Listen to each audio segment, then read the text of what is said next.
the talk show's live with me, Rachel G, and Dr. Biget Tan. Rachel G, please introduce yourself to our audience. Yes, thank you. Well, my name is Rachel G, and I am a speaker and a teacher and a coach. I'm very, very passionate about encouraging women to really get to know themselves on a deeper level and to really nourish a loving, authentic relationship with themselves so that they can really, truly love their life. As a result of working with me and my self healing and self acceptance 7-step signature program, then women really do feel first, and then they think second, and they act third.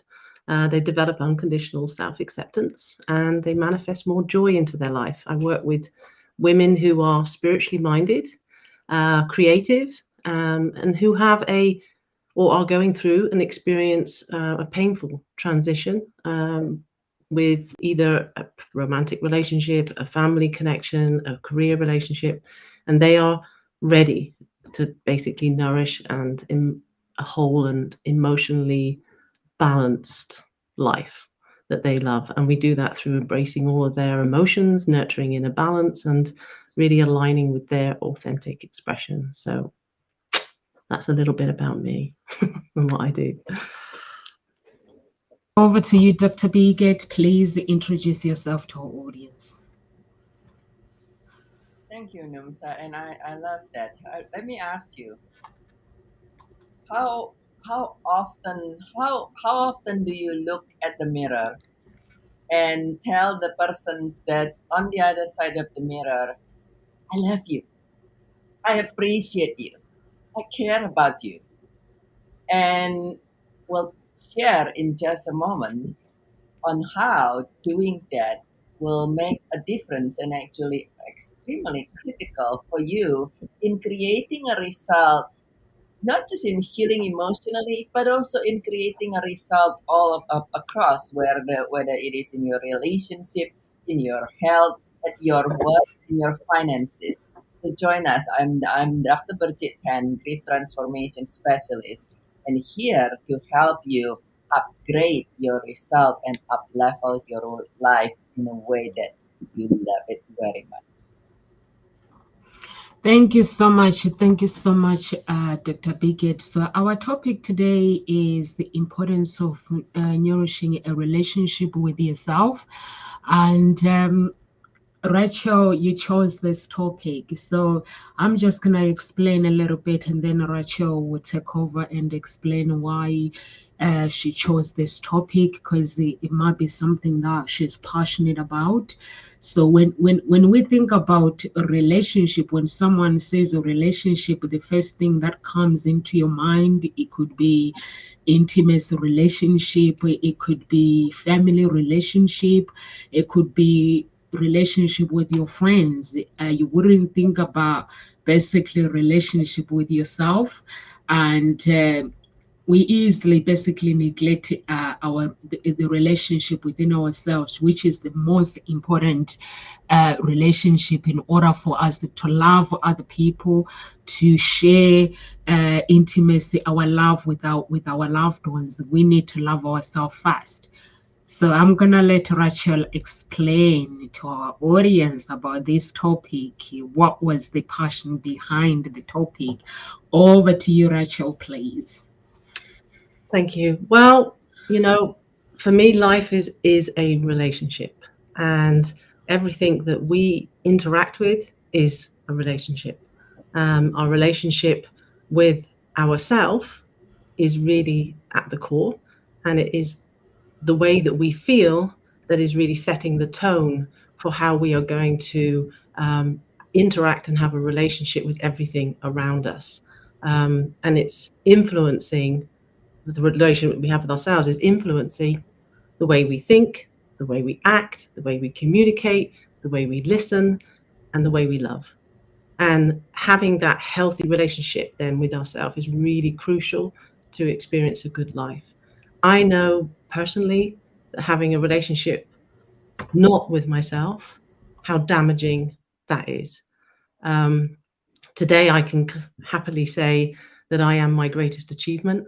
When life gets tough, I get tough and I kind of show up and I'm resilient and I'm courageous and I'm determined. And I'm really quite blown away at my ability to be able to transform negatives into positives, because at the top of my list is the relationship that I form with that woman that I see each and every day in the mirror. Um, you see, I remember there was a time when I was just in a high street clothing shop, making my way to the changing room, and I just started to get, my hands were getting clammy and my heart was pounding, and I just felt sick, because those changing rooms had become that relationship with the changing room had become a living nightmare. Um, and I could hear this voice in my head saying, "You're too fat to wear that. You're too, um, you know, you just don't look the part. You're hideous." And at the same time, I saw this image of myself stood before the mirror with abusive words all over it. Um, and I just froze there on the spot. And I thought, I can't go in and face yet again another toxic reflection of my own emotional abuse that I had given to myself over the years. Um, and so I kind of just turned and I walked away. But at the same time, that experience, that really woke me up to the fact that I had created this beast in my head. Um, and at the same time, I then heard this kind of whisper, what if you learn to love the beast? And from there onwards, really was my journey of self-healing and self-acceptance, and really truly getting in a relationship with myself and putting myself from the bottom of the list to the top of my priority list. And therefore, it woke up my sleeping heart. My heart was closed to myself but open to others, but not truly, as I learned, because you're never, unless really you're open to yourself, then you're never going to be fully open to anybody else. And so, yeah, it's dear to my heart because I've come from self-hate to self-love. And I know that many women live with a beast in their head, and they are their biggest judge, and they are living victim to that. And so, yeah, that's why I think this was an important topic to share and talk to people about. So, Dr. Bridget, what do you think? I love that, the definitions of the beast in our head and how important it is, and to be able to create a good relationship with that. And I would agree that it's one of those things that, yes, until you can have a good relationship with yourself, it is something that can be challenging to have a good relationship with others. And a lot of time we talk about relationship, we think about, oh, perhaps it's a romantic relationship or a friendship or something. What we forgot is really, the moment we everything that we do, sometimes we forget that everything that we do relies on relationship.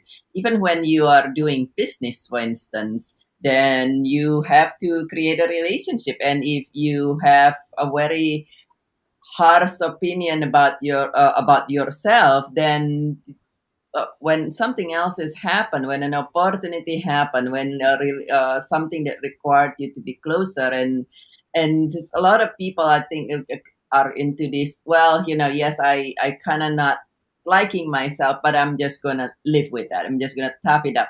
But what we forgot is it influence our result, even in other things like business and so forth.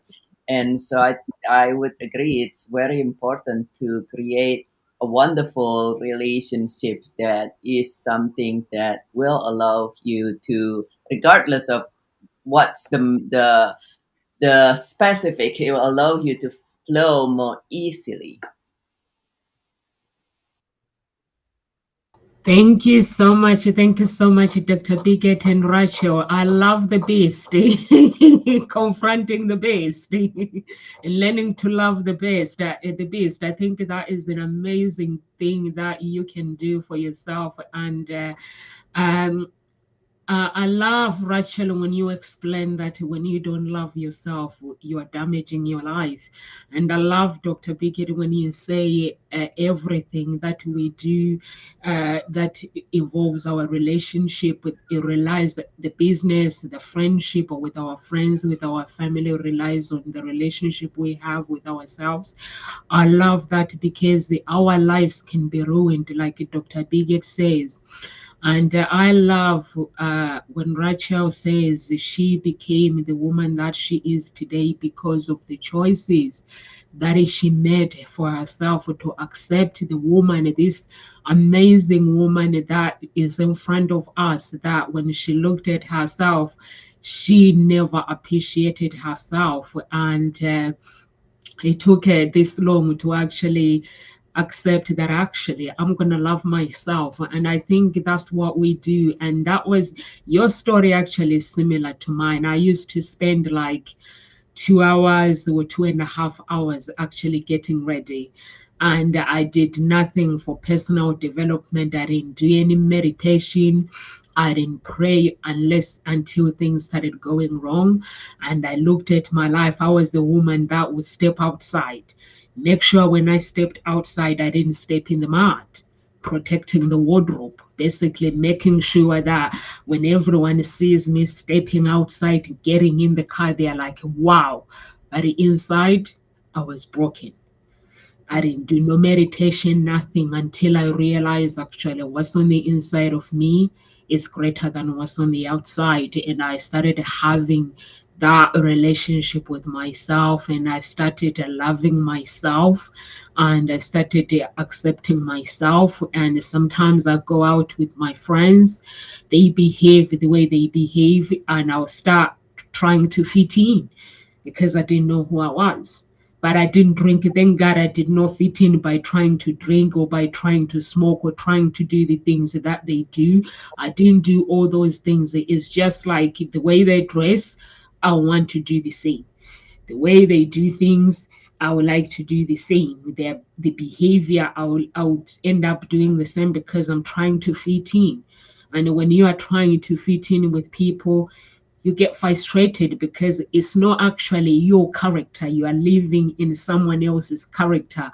And when you meet men, and I'll try my best that you shouldn't see me without makeup. Yeah, I have to have makeup. I have to have this, until I actually found myself. And when I met my spouse, now that we are together, he looked at me and he was like, Nomsa, you are not fake. I was like, what do you mean?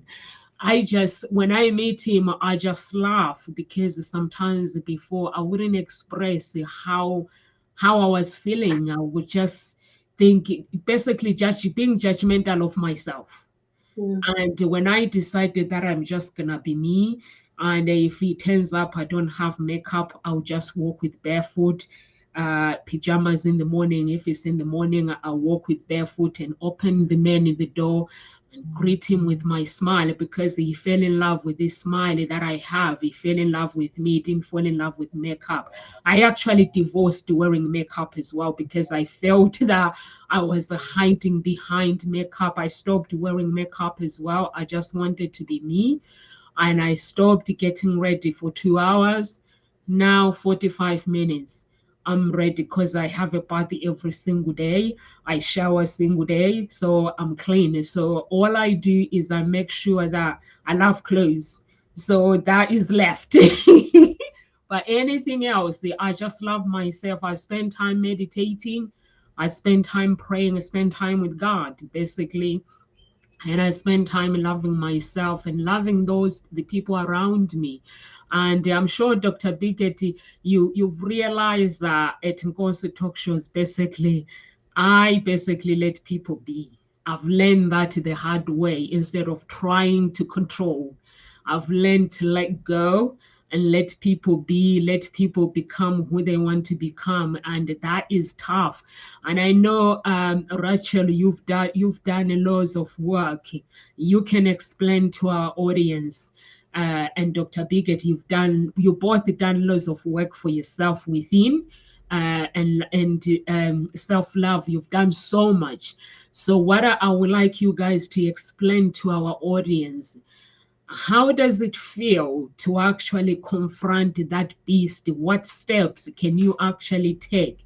Because to confront the beast is not easy. To love that beast that you tell yourself that I'm fat, I'm this, is not something that is easy. Any woman that is watching and say, oh, for me it was easy, they'll be lying to us. So over to you, Rachel. What helped you? I think first and foremost, I made a decision and I committed to it, which was I'm going to start caring about how I feel. Because up until that point, I had spent more time caring about what other people felt, be that what they, how they feel about me, the feel about what I was doing, feeling about, and the list would just go on. And it was, even if it meant that I didn't feel great, I would still do something. And then I thought, that needs to stop. So I would say that that was probably the first and foremost, and it's become probably one of my top values, daily values that I live by, which is checking in with myself and saying, how do I feel? Because I think many of us are really, shall we say, we've lived our lives up until this moment where we start to change things by how we've been taught and through the information that we've been, that has been given to us and that we've gathered and absorbed during our childhood. And we never really then question that status quo. We just follow these unwritten rules, regardless of whether or not are they making me feel happy? Do I feel satisfied, or am I fulfilled? We just don't ask those questions. And I know that it doesn't have to stay like that, because when you decide, hey, I want to take responsibility for my life and I want to be able to choose how I'm going to spend the rest of my days, on this beautiful planet that we all share, I started to then ask these questions. And I think questions are a great way to help you to confront that beast, and to help to because it's not about pushing the beast away. It's not about making the beast bad. The beast is there for a reason. You've created it, so you can also re-educate it. And so I started asking questions like, what or who do I truly want to be? How do I truly want to live my life? And whose truth am I living? Am I living the life of what I have put together, or am I living the life of what someone else has put in front of me? And so I needed to really discover my truth. And your beast is a great way to uncover what your truth is, because what I started to find was the beast would tell me everything actually that I'm not. So the opposite of that was telling me everything that I am. And it's about loving your pain. And I don't mean like, hey, this is great fun. I mean, don't judge it and don't make it wrong, your pain. It's when you start to have a relationship with yourself that is one of love. Real love is one that isn't transactional. It's acceptance. And so I developed this relationship with myself, based on whatever pain I'm feeling. It's okay. I accept it. And what can I learn from it? And what's it trying to tell me or teach me? Because pain is our greatest teacher. I'm not sure if I 100% answered what you were maybe trying to want to get at me, but yeah. Is there anything else that you would like me to add? Yes, you have answered it. I would love to hear Dr. Biggert. I think our audience, they have an idea, because you have explained basically that you can actually rewrite the rules how you wanted to rewrite them, instead of living in someone else's story. We were both, for me, basically, I was very, very lucky. My parents raised me to basically become the person that I wanted to become. They've never said to me, we want you to be a doctor, we want you to be this, we wanted you to be that. I've always I've always live my life how I want. They were there to guide me because my dad was a teacher. I watched one of the YouTube, one of someone's channel, one of the speakers, and he was saying, if you really, really want to learn something, to write goals and stick to them, find someone who is a teacher. My father was a teacher, but his behavior, he behaved like a psychologist. He was basically my psychologist to me. Although when I grew up, I started following other people's identities, but he did his best as a father not to control me, like to say, you got to be the person that you want to be, like teaching me what he knew and saying you have to face the world on your own. I cannot be there for you. I can be there emotionally supporting, but everything else is your decision. Basically, I chose to, when you turn 18, you want to fit in with everybody else. And when everybody talks about boyfriends, they have boyfriends, you want to fit in. They're doing this, you want to fit in because you feel like you're being left out. So I'm sure every woman or man there who is watching, they've gone through all that. But for me, I'm glad that there were things that I didn't do, but there were things that I did. And it caused pain in my life. Like Rachel, you're saying that you have to re-educate. And I basically, for me, what helped me is not to blame my friends or not to blame my exes. I basically knew that I need to learn this on my own. I needed to really figure out who is Nomsa. And that was so painful. There were days where I'll go in front of the mirror and just cry, asking God to forgive me because of the choices that I have made. So I would love to hear from Dr. Biget, the beast, Dr. Biget.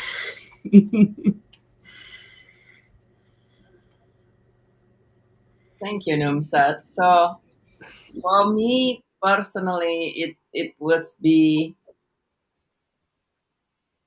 it's actually for me it's more on how to, creating a good relationship with myself. It's involved, and it's probably perhaps because I am quite a believer in in good for all. It's more of a I actually look outside as well as look inside instead of saying, well, I don't care anymore about what other people says and things and what have you. I actually ask, what is it that's for the greatest good for all? And whatever it is, and the greatest good for all mean it is something that is good for me as well as it is something that is good for others. So for me, when I look back and create a relationship, and in whatever it is, it's always when I do something, it's like, what is for the greatest good for all? And then I will go for that. And because it's just for me, it feels it's one of those things that and it's sometimes what's the greatest good for all is not necessarily what every other person in the society says, and sometimes it is. And it's about it's kind of like have a guiding light to me. What is most important for us? What is most important for you? Hi, Agadir, thank you for joining us. Please share your thoughts if you'd like to.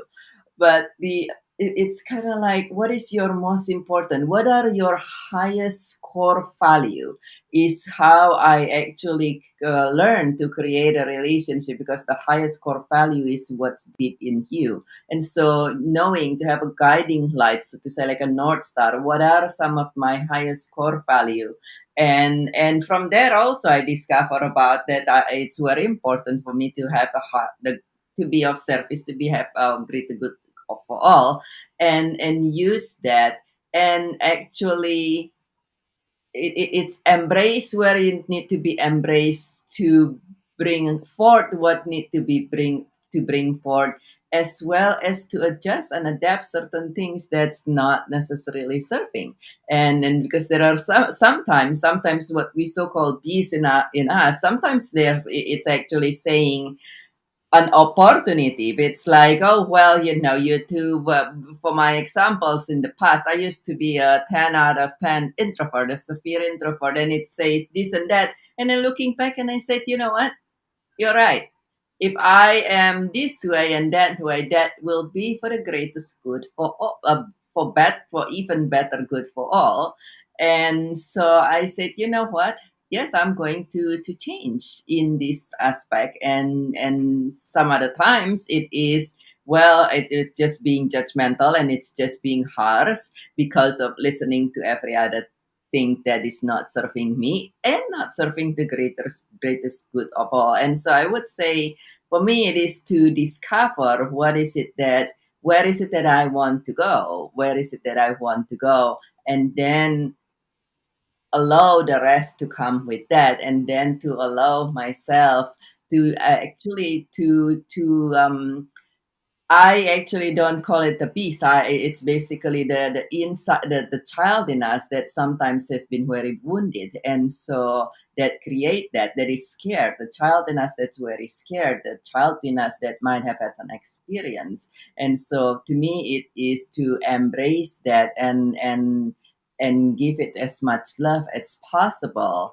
and continue actually checking with that child in us, the little girl and the little boy in us, that say and say this something that's agreeing with you, given that it is what our norths are, so to say, is, and to allow support if it is something that we don't know how to go from where we are to where we would love to be. Thank you so much, Dr. Biggett. I love it when you say basically your goal basically is to discover where your life wants to take you and where you want to go. I think that is very, very important for us to know who we are and where we want to go, and the greatest good for all. Basically, we all make different choices in life, but we speak in one voice. Basically, when I listen to you and I listen to Rachel, you're all explaining things in different ways, but your voice, your path, basically you all want to achieve one goal. You want to achieve same thing basically, and I think that is really, really amazing for someone to know who they are, and to know where you want to go with your life, and to know what is important, basically your values and your beliefs. Like myself, my values, basically for me, basically I cannot do things without God, and I'm a great believer when it comes to God. Basically, I'm like, even my family, they're like, are you bonkers? I'm like, no, I'm not, because I just tell them that I wouldn't be where I am today if it wasn't for God. And sometimes I do make decisions, and things do go wrong, and then I have to go back and say, you know what, my way is not working. Can you help me with your way? And that's when things start falling into place. So I think that is very, very, very important. I think I have a question. How can I have a good relationship with myself? um how can I have a good relationship myself when everything is basically falling apart? I'm being told that I have to love the beast, I have to love myself, I have to know where I'm going. But how do you love yourself when life basically, there are some people basically who live this life where when they're trying to make a decision, everything it just falls into, it basically goes wrong. So how do you continue loving myself? Some people give up. So I just want some tips, guys. If you can just help somebody, basically, if their lives is falling apart at this moment when they are watching the show, and how can they go on loving themselves? Rachel, please.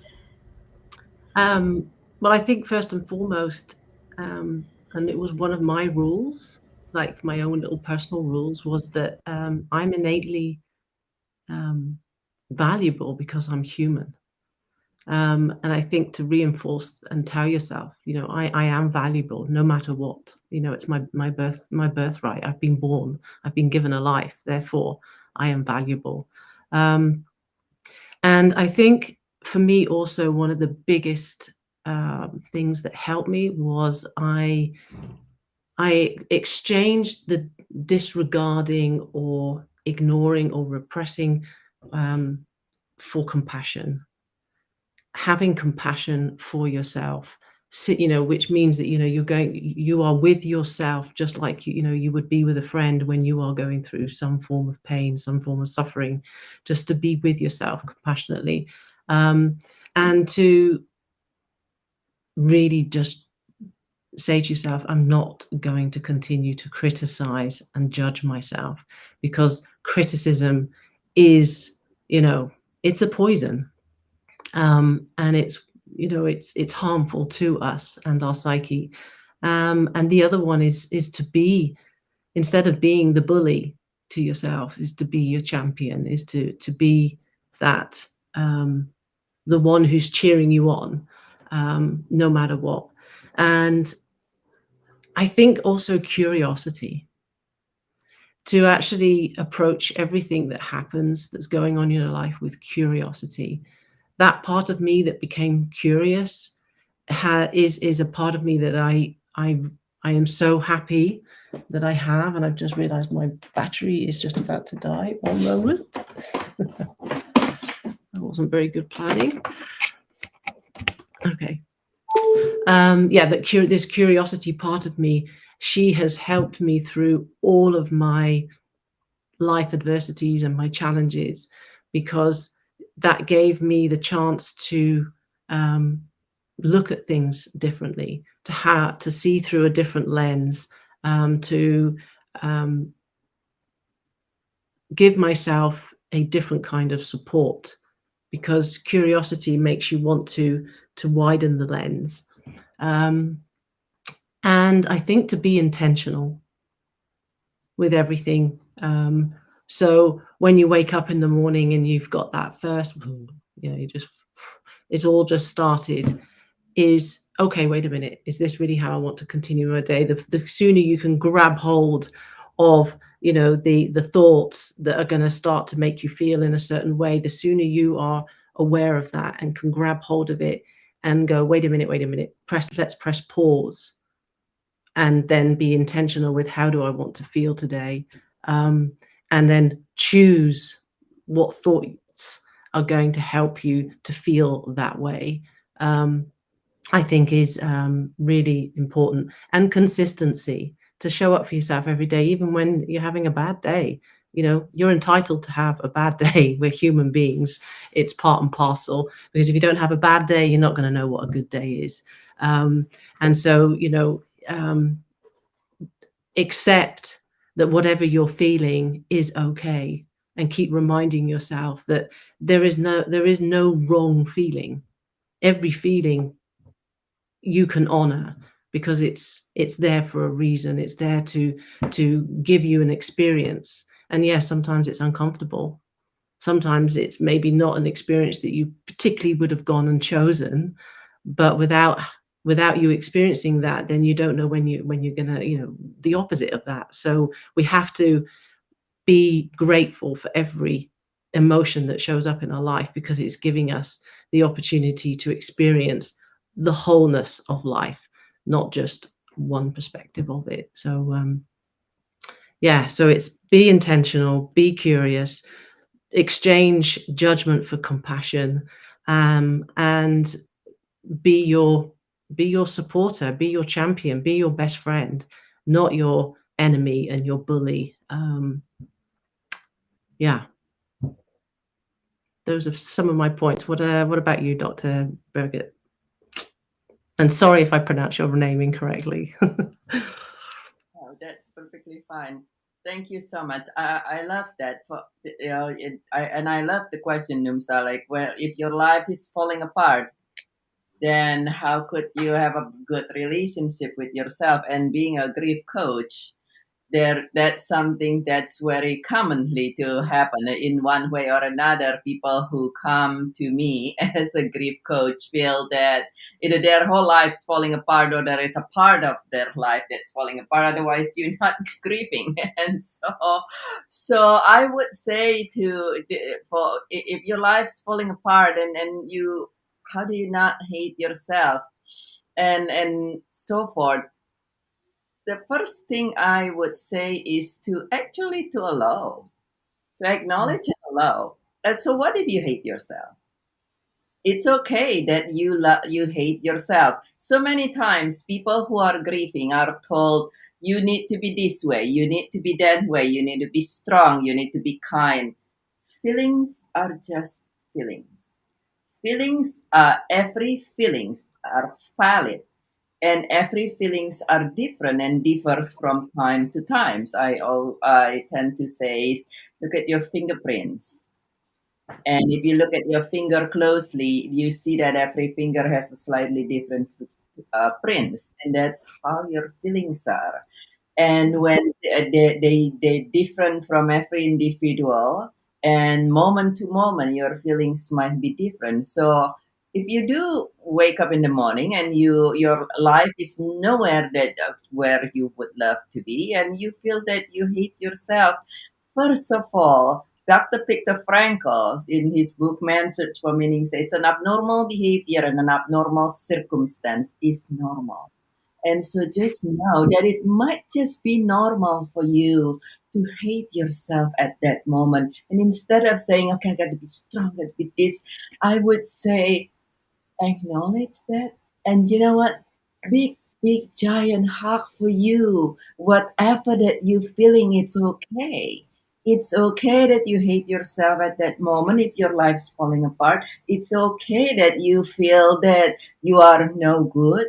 It's okay. Whatever your feelings are always valid, which means you are valid. So many times, part of the reasons we hate ourselves is we are invalidated. I have one client very recently who had a loss 2 years ago and been through one after another coach that say you got to be this way, you got to be that way, you got to be strong, and over time, each time, it just make her feel worse and worse. And so yes, you are valid. Your feelings valid. If you hate yourself, that's okay. Allow yourself to hate yourself. And then you can ask, what's the outcome that you would love?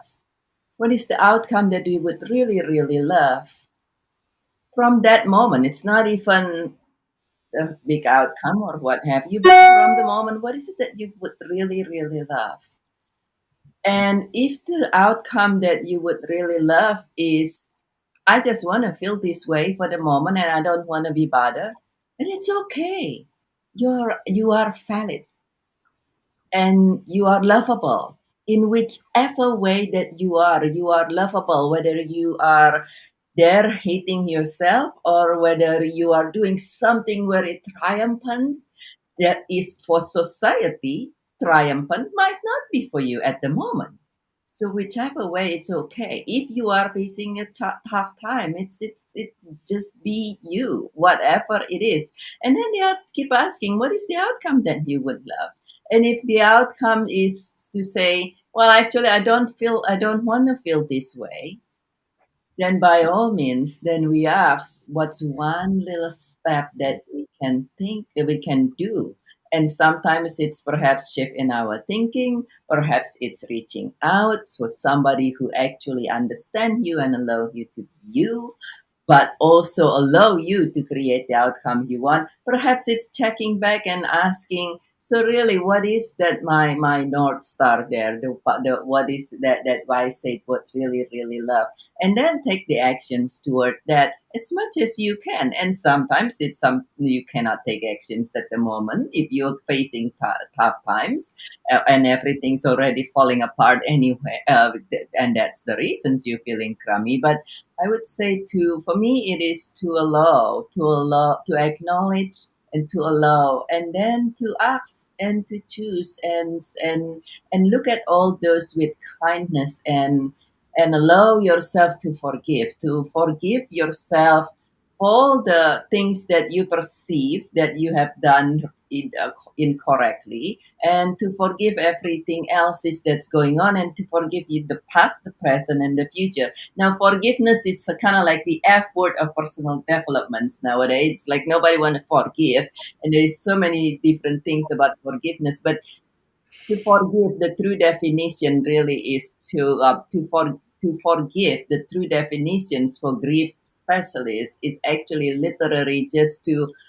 let go your wish that thing happen differently. It has nothing to do with agreeing, has nothing to do with approving, it has nothing to do but it's not even has anything to do with love.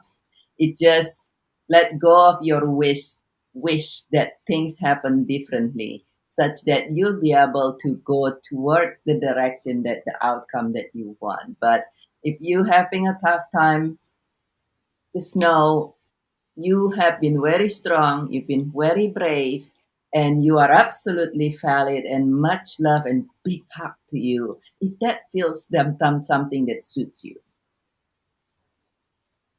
Yeah.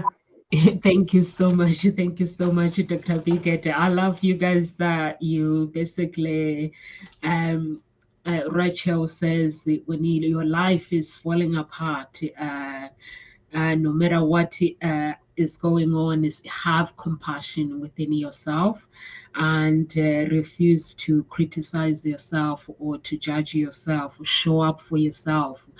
I actually agree with Rachel, because when you are having a bad day and you want to, I know Dr. Bickett, you promote gratitude a lot. When you are having a bad day, I remember um, I was so excited moving moving house after lockdown, and I even went on the street, the house where I was gonna go, and just when you've seen the house and you get excited that I'm moving house, the exchange date, you have all these things planned and everything, and the last minute things fell apart, and I found myself, I'm like, what's gonna happen now? But I remember I sat on the stairs, what Rachel is saying, I had compassion with myself, and I was like, moving house, I can find another house. This one is, I've been let down, I can find another one. And the stress, if I allow myself to be stressed and then tomorrow I'm gonna find a house, then I'm stressed, I'm allowing the stress. I'll remember sitting down and saying, God, I'm giving it all to you, but I refuse to be stressed by anything that I don't have control over. I don't have control over this. I don't have control, and I'm not. I refuse. I remember when I refused, there was the energy. Basically, it was digging in, basically to wanting me to feel the pain. And then I remember the pain goes away. So I'm like, what the heck is going on? What was going on?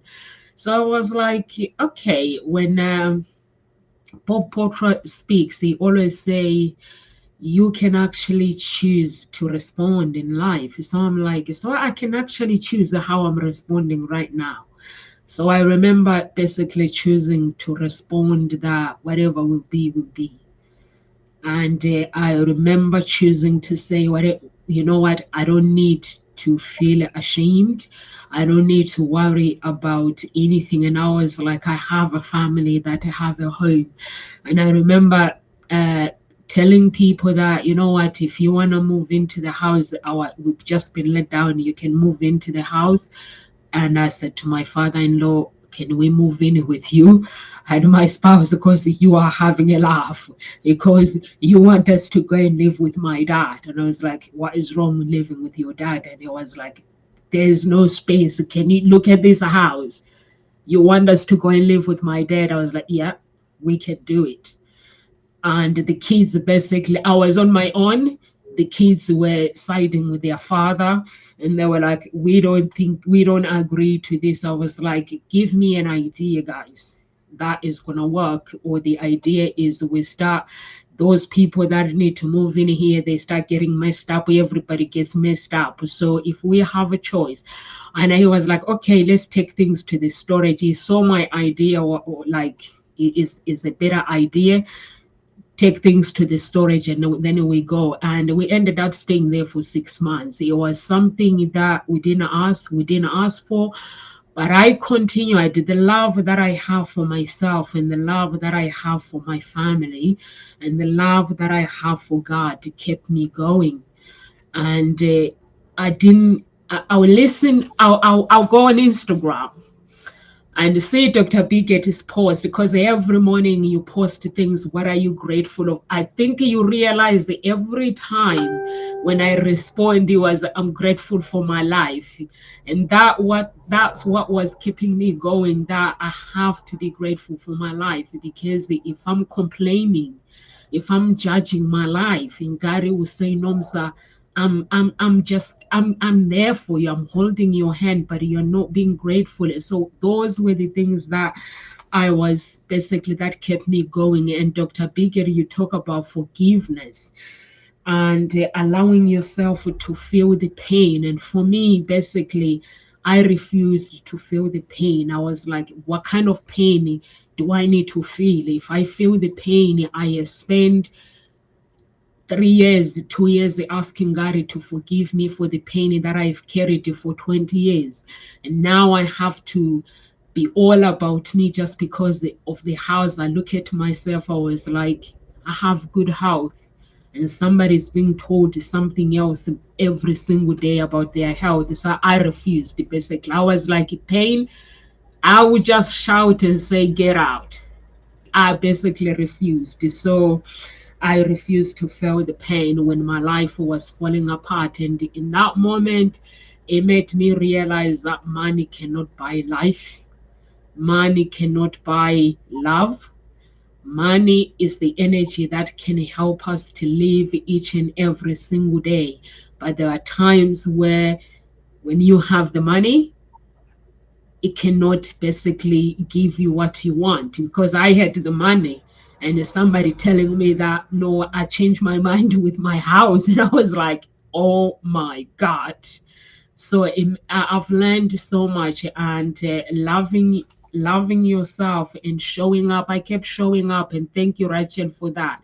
I kept showing up for myself. And Dr. Bigger, I kept forgiving myself. And I was like, God, if there is anything that I have done that has brought me to this situation, or anything that my ancestors have done or my parents have done, please forgive me. Those were my words each and every day. And I knew that God loves me, and that's what carried me, uh made it helped me to go on. And Rachel, Yeah. if anyone is watching right now, and they basically want to create the habits of loving themselves, to make it a habit of each and every single day, do you have any advice that you can give to them that has helped you to be the woman that you are today, please? And So, Dr. Piget, when she's finished as well, you can do the same thing. so this is the rounding off part, final words kind of thing.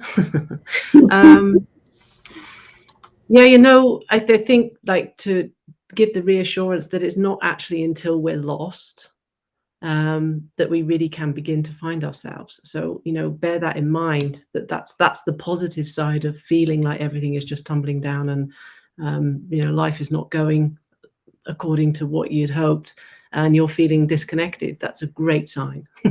It's a great sign, because now you're going to start to find yourself. And I really would invite your listeners to open themselves up to saying, let me go on a new journey where I can go back and or reclaim my own voice, and have a life where I feel rewarded because it feels like it's my own. And if you want to know why, well, because you deserve that. So just dare to dream living a life on your own terms and pursue that path that is true to that inner light within that wants to shine. It is always shining, but it's down to you to get it to shine brighter. And your future really is depending upon what it is that you do today. You can let life happen to you, or you can choose to co-create with life and make it happen for you. That is a choice. It's your choice. And so just remember that every choice that you are making on a daily basis is actually determining the life that you're going to get tomorrow, the day after, and the day after that, and thereafter, and so on. So yeah, and just remember, you are love, and you are the source of everything. It's not out there, it's in here, and it starts here. So, Dr. Bridget. Thank you, Nimson. Thank you, Rachel. To me, excuse me, to create the habit, it's back to remembering and using the tool that you have with you every day, every moment. That's your fingers, your fingerprints. So I created something they call the five fingers method, and that in there, if you work with me, you learn to use each and every one of your fingers and apply it every day, moment to moment. But even if you don't have that, then to remember the fingerprints. We all meant to have different combination of fingerprints, and each finger has a slightly different prints, which means you meant to be different.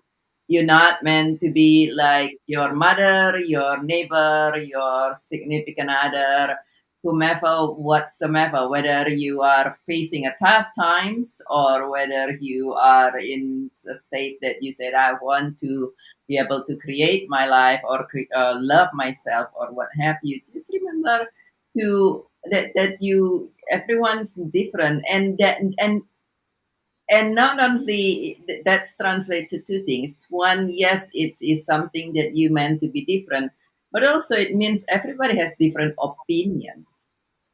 Everybody has different opinion, and so your mother might has my mother up until now still has her own opinion what things supposed to be, and that is all wonderful. That is all wonderful. That surely it is something where, okay, that is your preference, that's what they want the things to be, and in whichever way.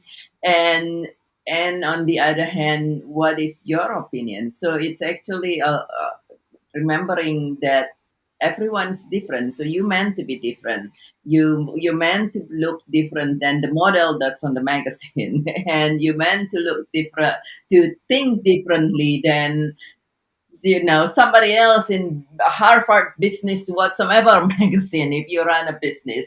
And so you just meant to be different, but at the same time, just like you have an opinion about something, someone else might have an opinion about something else that's different from you. And so it's a matter of just says, okay, well, what is my North Star? And what is serving me and what is not serving me? And going to that directions of the North Star of what is it that really are your some of your core values, some of the things that I teach. To really, really know what are some of your say top 4 to 5 core value. What is it? And allow that to guide you. And again, knowing that everybody meant to be different. You might meant to have different hair than your mother's, and then back to what you said, Numsa, to be grateful. Now, this is if you are at a stage. We're talking earlier just now when life falling apart completely. Some people find it, excuse me, to be impossible to even be grateful, and that's okay. That's okay if you are at a state you cannot even be grateful. Big hugs to yourself. But if you are at a different state from of life, then yes, I am all about gratitude, asking what can you be grateful, and actually even further, a step further from there, if Napoleon Hill says that every adversity, every failures, every heartbreak has the seed of an equal or greater benefit in it. So, what are the potential seed of greater good from that moment? This is if you are in the mid. Your question is to create a habits of daily habits of being able to love yourself. Then ask. For instance, for me, one of the things that I I had I breakthrough was at some point when I was a really young child, when I was a kid, actually not at one point, multiple times I was told that one of the I was told I was a stiff, clumsy, stupid, ugly duckling, and I also was told that, oh yeah, my legs are the most hideous, ugly, and big, and pedicab driver's leg. And so with that, by when I was able to reach a state of I want to create good habit, then I said, okay, well, what's the potential good in there? Not only I'm grateful that I have legs and I'm able to walk, and some people don't, what could the potential good? By then I love dancing. By then I love hiking. Well, apparently have big strong legs is beneficial to be able to for dancing and hiking.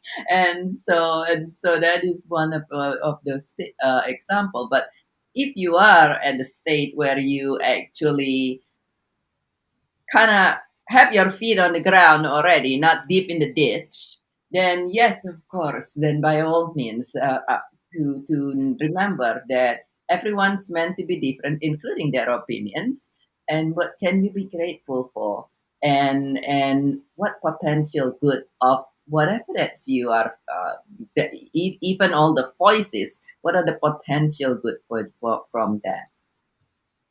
Nomsa, can I just quickly say something? It was popping in my head as Dr. Birgit was talking. I'm currently reading, I've been reading this book, and I'm apologies that I don't remember the name of the author, but it's called The Four Agreements.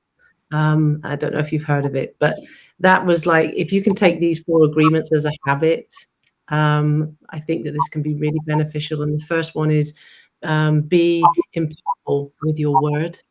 The second one is don't make assumptions. And the third one is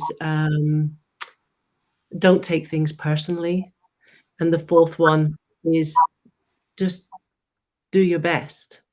And that doesn't mean that your best has got to be perfect, because it fluctuates. So your best one day is not going to be the same as another. But if you know in your heart of hearts you've tried your best, that's what counts. And yeah, don't make assumptions means that we're all living in our own world. We're making our own ideas up and beliefs and opinions, like Dr. Brigitte was saying. And so everybody, if you see that everybody is walking in their own world, and you're assuming that you think you know what somebody else is talking about, saying, thinking, whatever, don't. And the same, always ask. It's much easier. And not to take things personally, because whatever anybody is saying about you, it's more about them than it is about you. So just wanted to add that quickly. So much. Thank you so much. Do you have any words of encouragement, Rachel, before we leave, or Dr. Biggett, before Rachel says any words of encouragement? Did you have anything to add with what she just said? For me, words of encouragement, I sort of kind of think I've already sort of said it previously, but at the end of the day, for me, the best thing that you can do for yourself is just to really make how you feel your priority in life. And if you're not feeling good, it's a really good sign that you need to change your course of action, because you're now not going towards your true north, which is what Dr. Brigitte was talking about. That is what your emotions are for. Your emotions are your internal guidance system, and they are directing you and helping you to understand, to keep you on that path that is leading you to your true north. What is best for you, what your all of you is in that destination. It's not something to go out and achieve. It's something that you're building within you, and it's being expressed outwardly. So just keep in tune with your emotions. Don't deny them. Don't repress them. Allow them. Feel them. Name them. Listen to what the message is, and then take action. So. Thank you so much, Rachel. Any words of encouragement, Dr. Bigot, or you've just said your words of encouragement? I would say just to remember that again, everybody meant to be different. So you are awesome as you are. You don't have to change in any way, shape, or form. Or yes, if you want to change in any way, shape, or forms, that is definitely wonderful. But if you say, you know what, I don't want to change in any way, shape, or form, you're awesome as you are. And if you do want to change and you don't know which directions to go and what's the next step, then allow support. Then you'll make it a whole lot easier for yourself. Thank you so much. Thank you so much, Dr. Bigot and Rachel. And for me, basically, I'm gonna, if Rachel, if you can look at the book and send me the title of the book, it sounds really good, so I can look for it. The full agreement. It sounds really good. I would love to do that. And Dr. Bigot, I love Rachel, the full agreement. I love the fingerprints. It's a big statement when it comes to our fingerprints, because my fingerprints and Dr. Biget's fingerprints is our identity. They are all different. So I think that is very, very, very powerful when somebody tells you dare to dream and someone tells you that follow your fingerprints are different. I think that is amazing. Thank you so much, ladies. And for me, basically, is if you didn't make me, you cannot define me. My creator can define me. And basically just live your life how you're meant to be that person that you think you should be, and don't be ashamed. Don't basically be ashamed of people judging you. Whether you're doing the right thing or the wrong thing, people always have something to say about it. So just be the person. Do what you think is right for you. And when you do what you think is right for you, your feelings, your relationship, your fingerprints, your dreams, like Rachel was saying, Dr. Bigot is saying, your fingerprints will relate to your values, to your beliefs. So we are here at Ngozi Talk Shows Monday to Friday, 1 p.m. UK time. And UK subscribers, please subscribe to our channel. And if you are looking to connect with Rachel, please do. If you are looking to connect with Dr. Bigot, please do. These are coaches who have whatever they are saying, they are walking it, they are talking it, they are wearing high heels, the high heels they are wearing, the flat heels that they are wearing, they are speaking their language that they are speaking right now. So if you want to find your own voice, lead from within and find your own voice, follow these coaches. Or if you want to connect with them for business or to work with them, get in touch with me at Ngozi Talk Shows, or follow them, message them on social media, and just work with these guys. And God bless everyone. Live with grace.